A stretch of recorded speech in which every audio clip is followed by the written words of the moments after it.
24/7 Wall Street made a list of the 50 worst cities to live in the United States, and Michigan took home 6 of the 50. Congratulations, Michigan, you did it. 6 out of 50. They used more than 24 factors to rank each city and to figure out which places were the worst to live in, and like I said, we got 6 of them, so 6 medals hanging on the wall. Great, good job. They use stuff like high crime rates, high poverty rates, and lack of entertainment or things to do in the area. Apparently, all of that stuff is way more common in areas that have very poor education scores, and that's something that I have been saying forever. I mean, I've made videos about how you should buy houses in areas with better school districts for that exact reason. So it's no surprise to me that they sort of follow each other. And now for the winners, or whatever you want to call them. Coming in at number 6 on our list, not 6 on their list, is Ecourse, Michigan,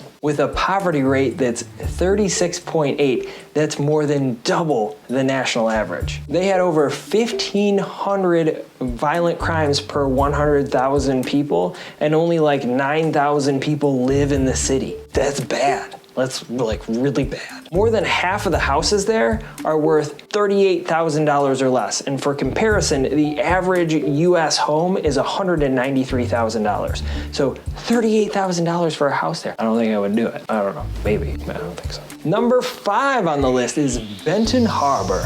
Benton Harbor, that sounds like a very fancy name, but it's not fancy at all. Average home price is $56,000, so that's good. We're off to a good start, but it all just goes to crap from there. They had over 2,200 violent crimes per 100,000 people. Benton Harbor has been deemed the most dangerous city in Michigan as far as violent crime goes. They also have the highest poverty rate in the state. Nearly 1 out of every 2 people, that's half of the population in this city is below the poverty line. Why houses are more expensive here than the other one is, I don't even know. It makes 0 sense to me. Like why you would pay more to the super dangerous area with like extreme poverty, you pay more, like nearly double? Bananas.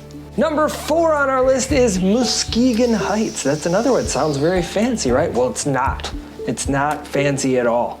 The home prices here are sort of right in between, like sort of sandwiched in between the other two at $42,000. Not quite as expensive as the last place, but not as cheap as the first. But what about the crime, right? Oh, I'm so glad you asked. There were over 6,000 reported property crimes for every 100,000 people. 6,000. That's more than any other city in the state of Michigan. Property crimes are things like burglary, arson, motor vehicle theft, you know, all this stuff that's non-violent but terrifying. Good times there. So do they just stop at property crime there? Oh no. They have 1,800 violent crimes per every 100,000 people. So it's dangerous in all ways and moderately priced. So there's more violent crimes there than 90% of the entire US. Number 3 on our list is Detroit. Are you surprised that it's not number 1 or number 2? Well, it's not. It's number 3. I just told you. Now, Detroit, everybody sort of knows about Detroit. It is definitely the biggest on this list with over 670,000 people living there.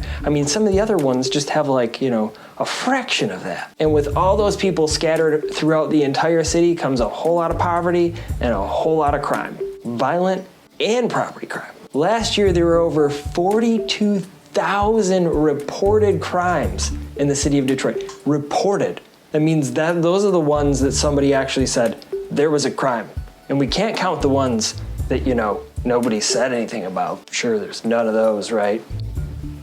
Now the runner-up, number 2, is Flint, Michigan. Sadly, Flint is one of the poorest and most dangerous cities in the entire United States. About half of the residents of Flint earn less than $26,000 a year. Over 40% of them live below the poverty line. And in 2017, they had over 2,000 violent crimes for every 100,000 people. That's higher than 90% of the United States. Again, like a lot of the other ones in this list. And that whole Flint water scandal fiasco thing, absolutely devastated any sort of real estate market they had. And the average price of a home in Flint, Michigan right now is $28,000. So I don't think anybody's going to be buying or selling in Flint right now, but I don't know. Feel bad for them.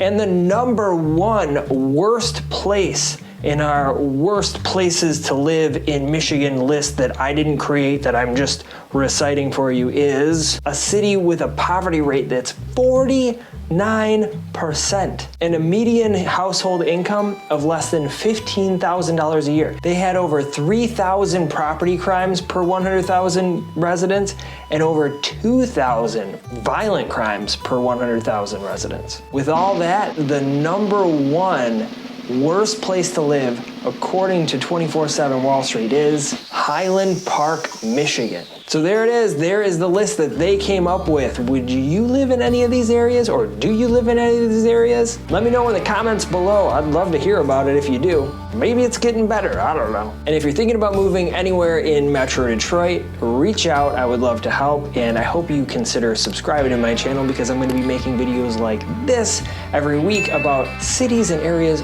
all over the Metro Detroit area. And if you're still here and you're still watching, go ahead and take a peek at some of these other videos that I've made. I think that they're fantastic, and I think you should check them out.